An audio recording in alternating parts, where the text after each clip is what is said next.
Hello, thank you for joining in. It's Victor Onimisi. So today I'll be talking about the courage to be disliked.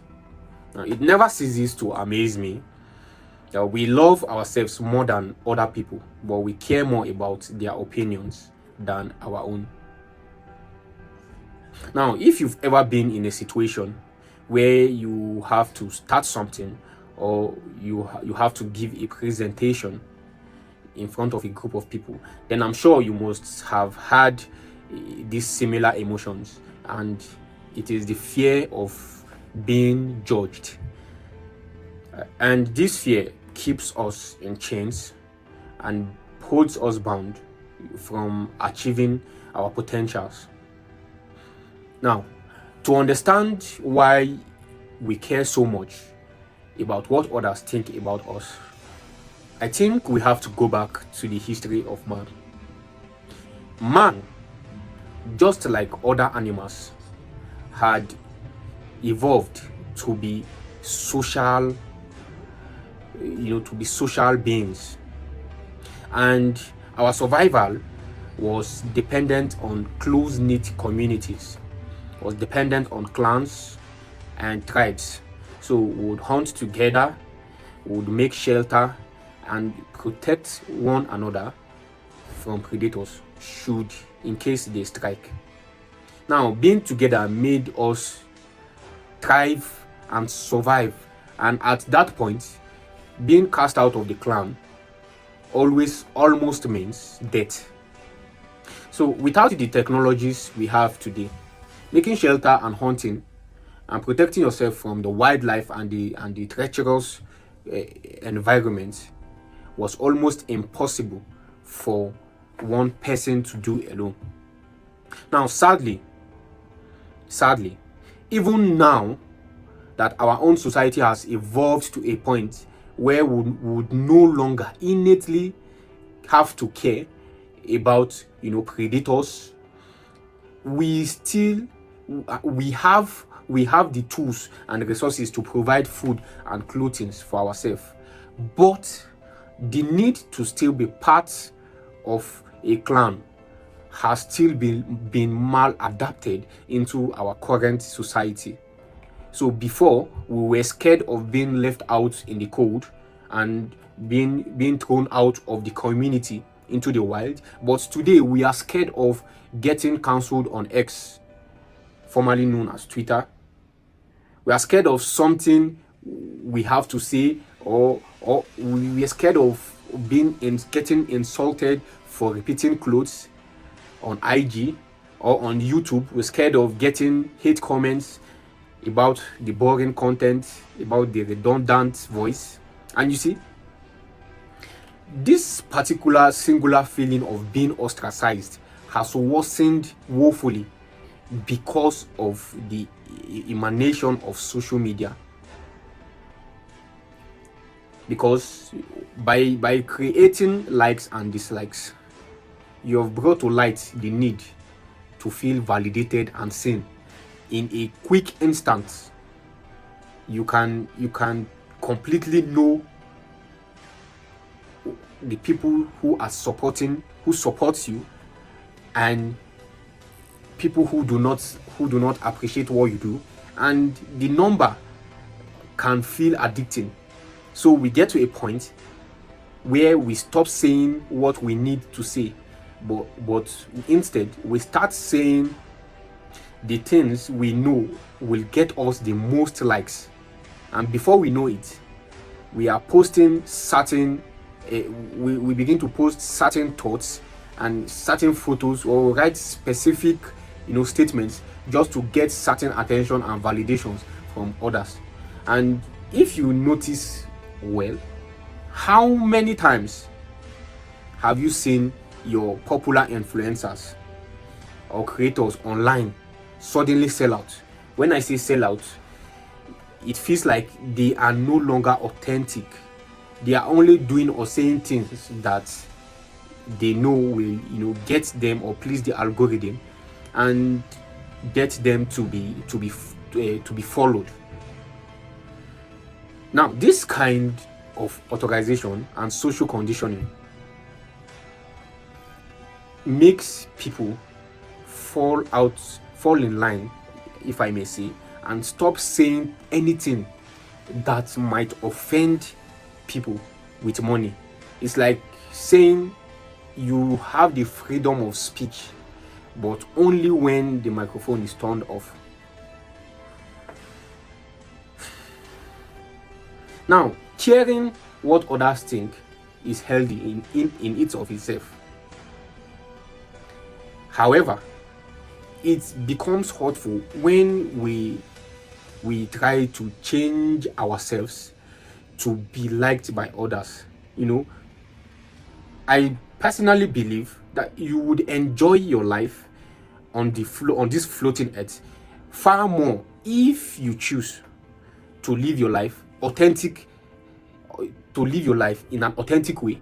And if someone rejects you or ostracizes you because of your personality, then you will know that innately this person was never meant to be in my life in the first place. And I think we need to realize that we'll get to a point in our lives where we begin to assess everything we have been taught as jokery. We begin to reflect back, we begin to reflect our lives, and at that point when you start to outgrow all the beliefs you've learned when you were a child, and walking in the new ones.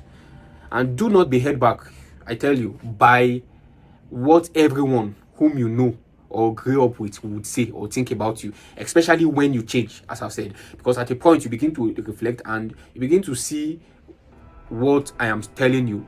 And because caring about what people think, I tell you, it is necessary for the normal functioning of the society. It is necessary for the conditioning and proper serenity of every clan and society. But when it affects our ability to make decisions, when it affects our ability to do things how we know it to be and how we want to do it, at that point you would want to stop and pause and consider or rethink. Because you are a person and you have your own thoughts, you have your ideas, you have your goals, and you would not want the fear of being disliked to hold you back. Now, the popular question is, what will people think? What will people think? This has been a question every single person asks subconsciously. Now, this one question, I think, holds many people back, from doing what they love.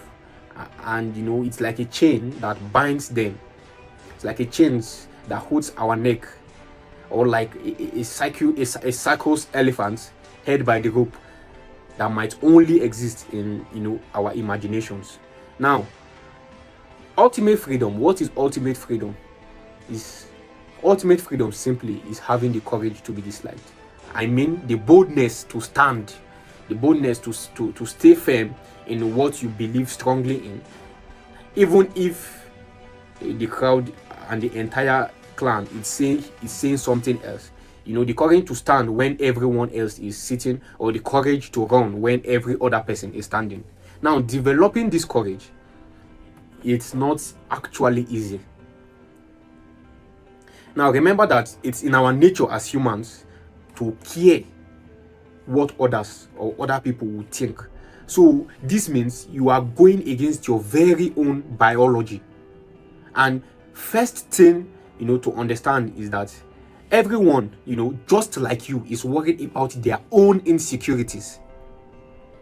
Now, when we go out in the world, we are always so consumed and conscious about worried about our own insecurity, whereas every other person feels the same way. Because more often than less, just the same way you feel, people are so worried about themselves, and they aren't really thinking about any other person. And even if they are, or even if they speak out against you, they are most often or most times projecting their own insecurities against you and trying to bring us down You know, when some persons try to bring you down to feel good about themselves, so you should not let anyone do that to you. So now the difference between the ostracization in the early humans, in the ancient humans, and what we have in our current society today is that before it was only your closest relative or members of your clan that could cast you out. However, today, especially because of the emanation of social media, you can have any and everyone can have an opinion about you. That is, so you are forced to, you know, take notice of every single thing about yourself. And this is the problem we are talking about, because we are taking criticism from people who we would not take advice from. We are taking, it's just like letting a stranger into your house for fear of, like, no, okay, just like saying, if you would not let a stranger into your house for fear of invading your privacy, then why would you let them into your head, the most private place of your life, of your human body?